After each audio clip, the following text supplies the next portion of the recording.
Ya, ingat, untuk pelunasan utang dagang tidak perlu memperhatikan syarat pembayaran. Mengapa? Karena syarat pembayaran akan mempengaruhi jumlah kas, bukan mempengaruhi jumlah utang dagang.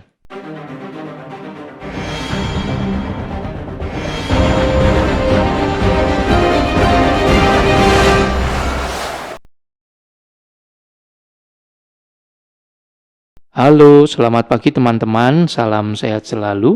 Materi kita kali ini adalah buku besar pembantu utang dagang. Baik, kita awali dari pengertian buku besar pembantu. Buku besar pembantu adalah buku besar yang digunakan untuk mencatat akun tertentu dan perubahan-perubahannya secara lebih rinci. Jenis buku besar pembantu untuk perusahaan dagang ada dua, yaitu buku besar pembantu utang dagang dan buku besar pembantu piutang dagang. Kali ini yang akan kita bahas hanya buku besar pembantu utang dagang. Buku besar pembantu utang dagang berisi catatan transaksi utang yang diberikan kepada perusahaan. Rincian transaksi utang ini adalah mengenai perubahan jumlah dan nominal kepada kreditur, siapa kreditur pemberi utang, dan cara pembayarannya bagaimana. Dari mana sumber pencatatan buku besar pembantu? Sumber pencatatannya adalah dari bukti transaksi. Alurnya, dari bukti transaksi ini dicatat secara bersamaan ke dalam jurnal khusus dan ke dalam buku besar pembantu secara bersamaan. Kemudian dari jurnal khusus diposting ke dalam buku besar utama. Untuk buku besar pembantu ini merupakan rincian akun utang dan piutang dari buku besar utama. Selanjutnya bentuk buku besar pembantu utang. Bentuknya ada dua. Yang pertama adalah bentuk akun dan yang kedua adalah bentuk kolom. Untuk bentuk kolom sendiri ada dua, yaitu bentuk 3 kolom dan bentuk 4 kolom. Berikut adalah penjelasan dari bentuk akun. Diawali dengan judul buku besar pembantu utang, kemudian nama kreditur dan alamat kreditur. Selanjutnya, buku besar pembantu akun ini adalah buku besar bentuk T, di mana di sisi kiri adalah debit dan di sisi kanan adalah kredit. Penjelasan dari bentuk 3 kolom. Sama dengan bentuk akun, diawali dengan judul buku besar pembantu utang, nama kreditur, dan alamat kreditur. Berikut adalah bentuk 3 kolom. Disebut 3 kolom karena di dalam satu buku besar ini memuat 3 kolom untuk mengisi nilai rupiah, yaitu kolom debit, kolom kredit, dan kolom jumlah. Demikian juga dengan bentuk 4 kolom. Diawali dengan judul buku besar pembantu utang, nama kreditur dan alamat. Berikut adalah bentuk 4 kolom. Sama dengan bentuk 3 kolom, mengapa disebut 4 kolom? Karena di dalam satu buku besar ini memuat 4 kolom untuk mengisi nilai rupiah, yaitu di sisi debit, di sisi kredit, dan saldo debit dan saldo kredit. Sekarang kita akan belajar membuat buku besar pembantu utang.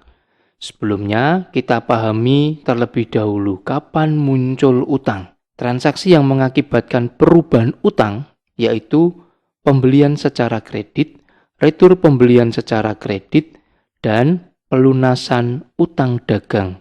Kita awali dari pembelian secara kredit. Bahasa soalnya untuk pembelian secara kredit adalah dibeli bla bla bla bla. Kita tahu bahwa pembelian ini secara kredit ada ciri-cirinya. Ciri yang pertama adalah di dalam soal ada kata-kata syarat, kredit, faktur, dibayar di belakang. Kemudian untuk jurnal umumnya, pembelian secara kredit adalah pembelian di sisi debit dan utang dagang di sisi kredit. Yang kita bahas kali ini adalah mengenai buku besar pembantu utang. Sehingga yang kita perhatikan adalah jurnal umumnya. Posisi utang ada di sisi kredit. Sehingga jika ada pembelian secara kredit, kita catat ke dalam buku besar pembantu utang dagang di sisi kredit sesuai dengan posisi utang dagang. Untuk lebih jelasnya, kita perhatikan soal berikut ini. Contoh, transaksi yang terjadi pada usaha dagang makmur selama bulan Februari. Tanggal 2 Februari dibeli barang dagang dari toko Merapi sebesar 150.000 dengan syarat 2/10 N/30. Dari transaksi ini, kita catat ke dalam buku besar pembantu utang. Nama krediturnya adalah Toko Merapi, alamatnya di Jalan Imam Bonjol, Semarang. Berikut yang akan kita kerjakan adalah buku besar pembantu 3 kolom. Perhatikan soal di atas, dibeli barang dagang. Maka jurnal umumnya adalah pembelian di sisi debit sebesar 150.000 yang kita beli. Apakah dilakukan secara kredit? Ada kata-kata syarat. Berarti tanggal 2 ini pembeliannya secara kredit. Muncul utang dagang sebesar 150.000. Untuk mencatat ke dalam buku besar pembantu utang, perhatikan posisi utang dagang. Jurnal umum posisi utang dagang berada di sisi kredit. Maka pencatatan ke dalam buku besar pembantu utang, tanggal diisi sesuai dengan tanggal transaksi yaitu tanggal 2 Februari. Keterangan diisi dengan pembelian barang dagang, kita catat akun pembelian, kemudian perhatikan utang dagang berada di sisi kredit, maka kita catat ke dalam buku besar pembantu utang di sisi kredit sebesar 150.000. Saldonya adalah saldo kredit sejumlah 150.000 rupiah. Transaksi kredit bukan hanya dari syarat. Ingat yang tadi sudah saya sebutkan bahwa transaksi kredit diantaranya dilakukan dengan kata-kata secara kredit. Kemudian yang kedua, dengan bukti faktur. Dan yang selanjutnya adalah dibayar akhir bulan ini. Ini adalah transaksi yang dilakukan secara kredit sehingga muncul akun utang dagang yang bisa dicatat ke dalam buku besar pembantu utang dagang. Baik, selanjutnya transaksi yang mengakibatkan perubahan utang. Untuk pembelian secara kredit sudah kita bahas, kemudian yang kedua adalah retur pembelian secara kredit yang akan kita bahas. Retur pembelian secara kredit yang harus diperhatikan adalah transaksi pembelian sebelumnya. Apakah dilakukan secara kredit atau tidak? Jika dilakukan secara kredit, maka akan dicatat ke dalam buku besar pembantu utang dagang. Kemudian yang kedua, perhatikan bahasa soal untuk retur pembelian secara kredit. Antara lain, dikirim kembali barang dagang, dikirim nota debit, atau diterima nota kredit. Untuk lebih jelasnya perhatikan contoh soal berikut ini. Berikut ini adalah contoh pencatatan transaksi retur pembelian ke dalam buku besar utang dagang. Masih pada contoh transaksi yang terjadi pada usaha dagang makmur. Tanggal 5 Februari dikirim kembali barang dagang ke toko Merapi karena rusak dalam perjalanan sebesar 10.000. Diminta untuk membuat buku besar pembantu utang dagang. Nama krediturnya adalah Toko Merapi. Bagaimana jurnal umumnya? Dikirim kembali berarti terjadi retur pembelian. Akun yang kita pakai adalah retur pembelian. Kita catat di sisi kredit. Mengapa retur pembelian di kredit? Karena alurnya pada saat saya membeli, saya keluar uang. Kasnya di kredit, pembelian di debit. Saat barang dikembalikan, maka uangnya kembali. Uang kas saya di debit, retur pembelian di kredit. Jadi, saldo normal untuk retur pembelian adalah di sisi kredit. Apakah pembelian ini dilakukan secara kredit? Untuk retur pembelian harus melihat langsung ke buku besar pembantu utang. Nama krediturnya adalah Toko Merapi, maka kita perhatikan buku besar pembantu utang Toko Merapi. Jika ada transaksi pembelian, maka transaksi retur ini adalah transaksi secara kredit. Jurnal umumnya adalah utang dagang di sisi debit, retur pembelian di sisi kredit. Utang dagang inilah yang harus kita perhatikan untuk dicatat ke dalam buku besar pembantu utang. Cara pencatatannya ke dalam buku besar pembantu utang, tanggal diisi 5 Februari sesuai dengan transaksi yang terjadi. Keterangan perubahan utang dagang karena adanya retur pembelian.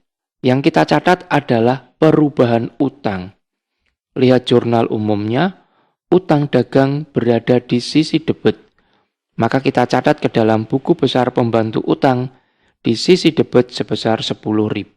Tanggal 2 ada kredit 150, tanggal 5 debit 10.000. Maka debit dan kredit kita selisihkan. Banyak mana debit dan kredit? Masih banyak kredit, maka saldonya masih saldo kredit. Sebesar selisih dari 150.000 dikurangi dengan 10.000. Hasilnya adalah 140.000. Jelas untuk pencatatan transaksi retur pembelian? Baik, bagaimana bahasa soal untuk retur pembelian? Selain dikirim kembali, bahasa soalnya adalah dikirim nota debit kepada Toko Merapi atau diterima nota kredit. Ini adalah bahasa soal untuk retur pembelian. Berikut ini adalah transaksi pelunasan utang dagang. Masih pada transaksi yang terjadi pada usaha dagang makmur selama bulan Februari, di tanggal 10 Februari dilunasi utang dagang ke Toko Merapi. Diminta untuk membuat buku besar pembantu utang dagang. Ingat, pembelian pada tanggal 2 ini ada syarat pembayarannya, yaitu 2/10 N/30.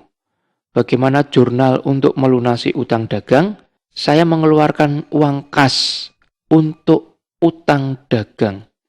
Maka kas letaknya di sisi kredit, utang dagang di sisi debit. Untuk pelunasan ini, langsung saja perhatikan jumlah utang di buku besar pembantu utang dagang. Di sisi jumlah, masih ada utang sebesar 140. Utang 140 inilah yang harus kita lunasi. Ya, ingat, tidak perlu memperhatikan syarat pembayaran. Mengapa? Karena syarat pembayaran, sehingga muncul akun potongan pembelian ini, sebesar 2%, yaitu 2.800, akan mempengaruhi jumlah kas, bukan mempengaruhi jumlah utang dagang. Jadi, perubahan jumlah utang ini hanya dipengaruhi oleh pembelian, utang kita bertambah, dan dikurangi dengan retur pembelian. Hanya 2 transaksi ini, sehingga untuk syarat pembayaran tidak perlu diperhatikan. Bagaimana pencatatannya ke dalam buku besar pembantu utang? Tanggal diisi tanggal 10 Februari, perubahan utang terjadi karena ada pelunasan utang. Posisi utang dagang ada di sisi debit, yaitu 140. Karena ada pelunasan sehingga tidak ada saldo debit kredit dan jumlah utangnya adalah 0. Setelah pembuatan buku besar pembantu utang dagang selesai, langkah selanjutnya adalah pembuatan daftar saldo utang dagang. Apa itu daftar saldo utang dagang? Daftar saldo utang dagang adalah suatu daftar yang berisi saldo atau sisa yang diperoleh dari buku besar utang dagang. Daftar saldo ini disusun untuk memudahkan perusahaan melihat berapa besarnya saldo utang dagang dan krediturnya siapa saja. Kemudian, daftar saldo utang dagang ini akan menunjukkan jumlah yang sama dengan buku besar utama untuk akun utang dagang. Berikut contohnya, buku besar pembantu utang dagang yang sudah kita buat misalnya ada 2, yaitu buku besar pembantu utang dagang toko Merapi dan buku besar pembantu toko Merbabu. Yang kalian perhatikan dari kedua buku besar pembantu utang ini adalah saldo yang ada di kolom jumlah. Untuk toko Merapi, saldonya 0, berarti kita tidak punya utang kepada toko Merapi. Kemudian untuk toko Merbabu, masih ada saldo 90.000. Berarti kita masih memiliki utang ke toko Merbabu sebesar 90.000. Maka yang dicatat ke dalam daftar saldo utang dagang ini adalah hanya yang masih memiliki saldo utang kepada siapa krediturnya. Di contoh ini, perusahaan masih memiliki utang dagang kepada toko Merbabu, yaitu sebesar 90.000. Oke, pembahasan kita cukup untuk buku besar pembantu utang dagang. Saya harap kalian memahaminya dengan baik. Terima kasih, sukses selalu untuk kalian semua.